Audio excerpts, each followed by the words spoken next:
अ, संघाच्या वतीने मध्यस्थी होणार आहे। नेमकं आता या विषयाला घेऊन पुढे काय होतं यावर आपण लक्ष ठेवून आहोत। आणखीन एक ब्रेकिंग न्यूज आहे की दिल्लीमध्ये शरद पवार यांच्या निवासस्थानावरील बैठक संपली आहे। जवळपास एक तास ही बैठक चालली आहे। आघाडीत किती जागा द्यायच्या यावर निर्णय झाल्याचं कळतंय। 2 ते 3 जागांबाबत येत्या 2 दिवसात निर्णय होईल। अध्यक्ष राहुल गांधी, मल्लिकार्जुन खरगे यावेळी उपस्थित होते। सुप्रिया सुळेंसह प्रफुल्ल पटेलही या बैठकीला उपस्थित असल्याचं कळतं। शरद पवार माढा मतदारसंघातून लोकसभेची निवडणूक लढणार असल्याचं जवळपास निश्चित झाल्याचं आपल्याला सूत्रांकडून कळतंय।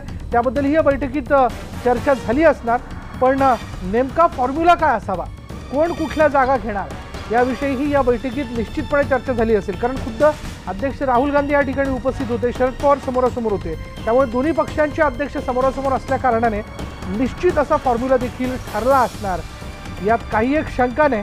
आता हे बघायचं की यानंतर पत्रकार परिषद घेऊन नेमकं कोण कुठल्या जागा घेतंय याबद्दल काही चर्चा केली जाते। कारण यामध्ये अजूनही म्हणजे महाआघाडी ही गृहीत धरत असताना, ही समोर ठेवत असताना इतरही मित्रपक्षांना कुठल्या जागा दिल्या जाव्यात। कारण स्वाभिमानी शेतकरी संघटना ही हातकणंगले आणि बुलढाण्याच्या जागेला घेऊन आग्रही आहे।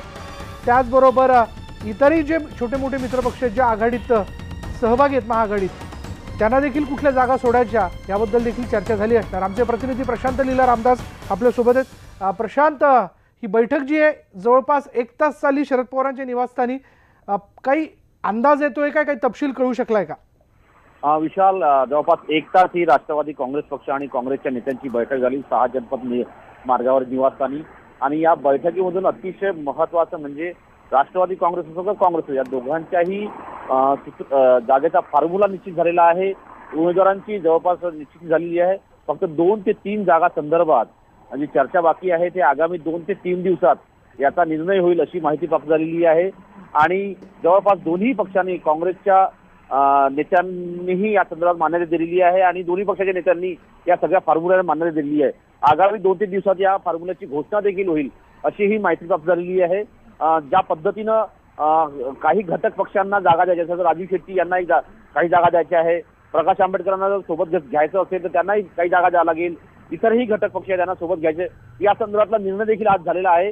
पण आता त्याचा नेमका आकडा काय असेल तो लवकरच आगामी 2 दिवसात निर्णय होईल। कारण की राष्ट्रवादी काँग्रेस पक्षाची वेगळी बैठक होणार आहे आणि काँग्रेसच्या नेत्यांची वेगळी बैठक होणार आहे। आज फक्त फॉर्म्युला निश्चित झालेला आहे, जागा कुठल्या वाटप करायच्या ते निश्चित झालेलं आहे, उमेदवारांची निश्चित झालेली आहे। फक्त आता या घटक पक्षांना किती जागा द्यायच्या त्यावर एक निर्णय बाकी आहे, जो या 2 पक्षाच्या चर्चेतून अंतिम निर्णय होणार आहे। महत्त्वाचं म्हणजे जर बघितलं तर ही जी बैठक होती आजची, ही अंतिम बैठक म्हणायला पाहिजे। कारण की ज्या पद्धतीने शरद पवार आणि राहुल गांधीची ही 4थी बैठक होती दिल्लीतली, ही बैठक पूर्ण झालेली आहे। एकीकडे वेणुगोपाल जे काँग्रेसचे नेते आहेत, जे ऑर्गनाइज सेक्रेटरी ते देखील होते आणि महाराष्ट्राचे जे प्रभारी आहे ते देखील होते। वेणुगोपाल यांचा असण्याचा अर्थ असा होता की काँग्रेसने आपली यादी निश्चित केली आहे आणि ते ऑर्गनाइज सेक्रेटरीच्या माध्यमातून घोषित केले जाते। त्यासाठी पहिले सीईसी होते काँग्रेसची, तर त्या संदर्भातली चर्चा आज झाली असेल असं आजच्या बैठकीतून जवळपास निश्चित केल्यावर महत्त्वाचं म्हणजे राष्ट्रवादी काँग्रेस आणि काँग्रेस हे दोन्ही पक्ष आगामी लोकसभा निवडणुकीत सोबत लढतील। आता घटक पक्षाचा निर्णय बाकी आहे।